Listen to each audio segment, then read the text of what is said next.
queria que... Opinião e notícia, cotidiano, saúde, comportamento, economia e a rotina nossa do dia a dia. Direitos, lutas, as relações de trabalho. O podcast da Contraficute está no ar. Olá, você que nos acompanha aqui nos canais de comunicação da Contraficute. O nosso Contraficast está de volta com mais um bate-papo aqui, o nosso podcast, né? Hoje a gente vai falar sobre direitos humanos.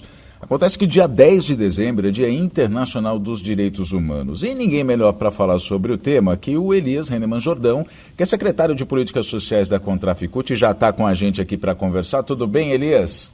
Oi, André, tudo bem? É um prazer estar aqui falando contigo, com você, com todos aqueles bancários, bancárias ou outras demais categorias, ou pessoas que estarão nos ouvindo aí sobre esse tema, que é um tema bastante importante. Eu diria...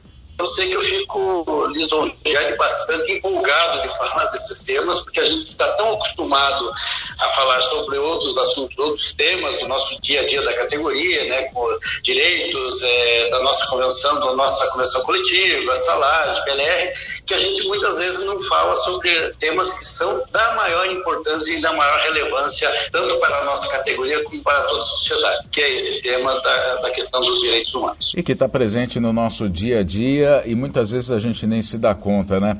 Olha, para a gente reconhecer que a dignidade humana, né, os direitos humanos são fundamentais, a gente precisa levar em consideração alguns pontos. Por exemplo, qual é o nível de humanidade e de dignidade atribuído às pessoas negras, às pessoas indígenas, LGBTQIA+, aos migrantes, às mulheres, enfim, quais mortes causam mais comoções e quais delas a sociedade considera mais aceitáveis, quem são as pessoas que têm mais oportunidades, inclusive, não só na sociedade, mas também no mercado de trabalho.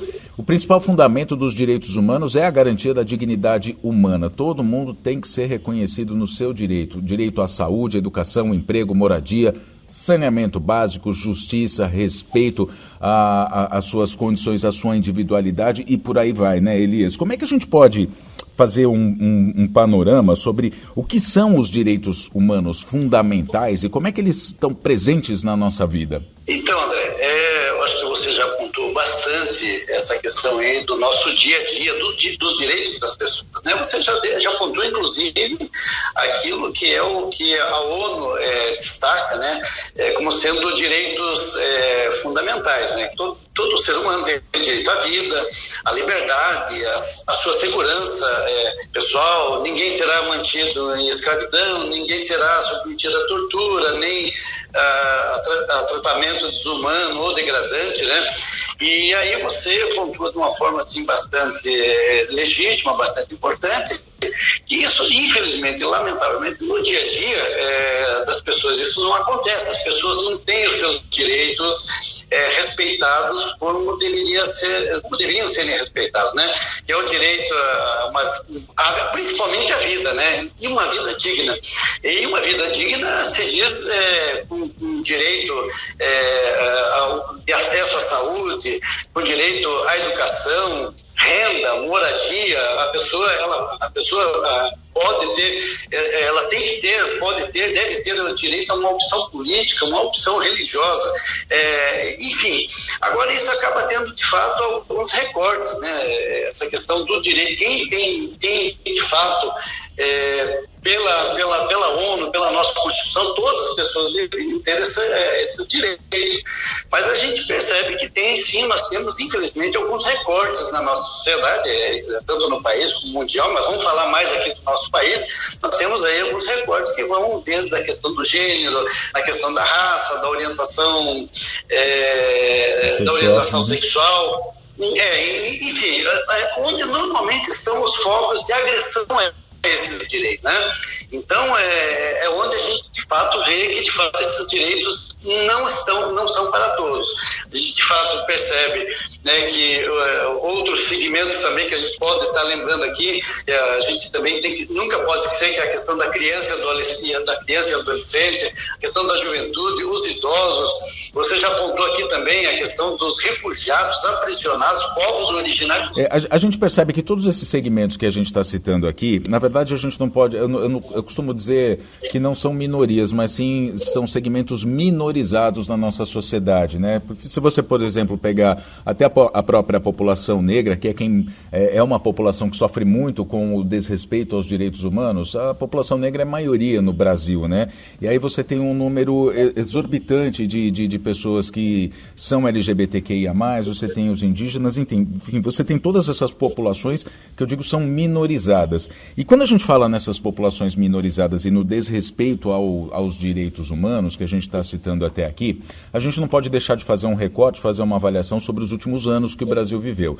No ano de 2021, a luta, nesse dia 10, pela visibilidade, né, do respeito aos direitos humanos era uma. Agora, nesse dia 10 de dezembro de 2022, em que a gente tem um outro horizonte para o país, parece que a coisa muda um pouco de figura, né, Elias? Eu queria que você fizesse uma avaliação desses dois períodos, o que a gente viveu até agora, em termos de desrespeito aos direitos humanos, à pessoa humana, né? E a partir daqui, quais são as expectativas, né? Já que a gente tem aí um novo governo, a gente tem uma nova ideologia, a gente tem, enfim, um outro horizonte pela frente. Bacana, André. Primeiro, ressaltar, sim, de forma bastante positiva, esse formato que você nos traz aí para a gente apresentar para as pessoas, que é esse formato de bate-papo que a gente acaba interagindo e enriquece, de fato, a nossa discussão, o nosso debate, aquilo que a gente vai apresentar para as pessoas. Bom, primeiro, vamos lembrar que antes de 2018, no governo anterior, Democrático Popular, muita coisa foi conquistada, né? Tanto na questão do gênero, as mulheres tiveram uma secretaria especial no governo Lula e Dilma. A questão racial foi tratada com muita ênfase, com muita seriedade. A questão LGBTQI também foi tratada com muita propriedade, com muita seriedade. Ou seja, tivemos muitos avanços. A gente percebeu que o país saiu de uma coisa assim que, digamos, não era levada a sério para um avanço, para vários avanços. Aí, em 2018, nós tivemos aquela tragédia que já se apresentava para nós, que coisa boa não viria. E foi o que aconteceu. Nós tivemos 2018, e você tem toda a razão quando a gente fala desse dia 10, do Dia Internacional da Questão dos Direitos Humanos. Você tem toda a razão. Nesse período para cá, nós não tivemos nada a comemorar, muito pelo contrário, nós tivemos, um incentivo, um estímulo à perseguição a negros, a mulheres, e você lembrou muito bem, tanto na nossa categoria quanto na sociedade, os negros são muitas vezes a maioria, as mulheres também, e são justamente os setores que são mais perseguidos e são mais prejudicados e estimulados, inclusive nesse governo que está se encerrando. Agora, você pergunta para mim qual que é a expectativa que nós temos a partir de agora, de 2023. Nós sabemos que nós estamos num debate agora, nesse momento aqui, na Contraf, fazendo um planejamento para 2023, e nós percebemos que a maior dificuldade que nós teremos em 2023 é um processo de reconstrução de um país destruído, totalmente destruído, tanto nas questões políticas e econômicas, quanto também sociais, os debates sociais. Então, a nossa expectativa é que, de fato, com esse novo governo, com novas possibilidades, com a nossa participação, a gente possa mudar e reverter esse quadro, e quem sabe já a partir do próximo ano, no dia 10 de dezembro, a gente possa estar com um quadro já muito diferente daquilo que a gente acompanha nesse momento. E me permita, André, dizer para você, assim, nesse nosso bate-papo, que a Contraf leva esses temas com muita seriedade. Tanto leva com muita seriedade, você acompanha muito a nossa categoria, os bancários acompanham, nós temos debates temáticos que são levados com muita relevância na questão do gênero, questão de gênero, na questão de raça, na questão do LGBTQI+. Das mulheres, principalmente, né? As mulheres, a questão do combate à violência às mulheres, nós fazemos esse debate, ou seja, a gente leva muita série e acabamos aí, a título de informe também, socializando com vocês, por indicação da Contraf, inclusive participamos agora, votamos recentemente na eleição da nova direção para o próximo gestão do Conselho Nacional dos Direitos Humanos. Estivemos lá indicando, apoiando o nome da Central Única dos Trabalhadores para estar nos representando, ou seja, a gente leva esse tema com muita seriedade. Uhum. Aliás, você falou agora da participação do movimento sindical, enfim, da Contraficud, principalmente nessas questões, e a gente vê nas mesas temáticas, né, principalmente nas campanhas salariais. A gente teve uma agora em 2022 que foi exitosa, enfim, e o processo de negociação inclui todas essas pautas, né, elas são levadas à mesa, mas a participação, ela é tão importante e ela é tão fundamental, ela é tão forte, que, por exemplo, a gente está falando sobre as mulheres agora, a gente está terminando nesse dia 10 um período que se chama 21 dias de ativismo, e aí eu vou fazer uma contextualização. A gente está terminando um período que se chama 21 dias de ativismo pelo fim da violência contra a mulher, que também está, obviamente, ligado à questão da defesa dos direitos humanos, não é? Faz parte, inclusive, do calendário. Começa lá no dia 20 de novembro, os 21 dias de ativismo, com o Dia da Consciência Negra no Brasil, porque são as mulheres negras as maiores vítimas, né, de violência e de desrespeito aos direitos humanos, e termina no dia 10, Dia Internacional dos Direitos Humanos. A gente está terminando esse período e isso mostra bem qual é a atuação da Contraficud, porque a Contraficud participa das atividades, inclusive, dos 21 dias, não é, Elias? Sim, a Contraf participa muito ativamente, totalmente. Eu agora mesmo aqui acompanhando aqui nas redes sociais, aqui acompanhando no Facebook, pelo WhatsApp, a gente percebe não só tem um estímulo,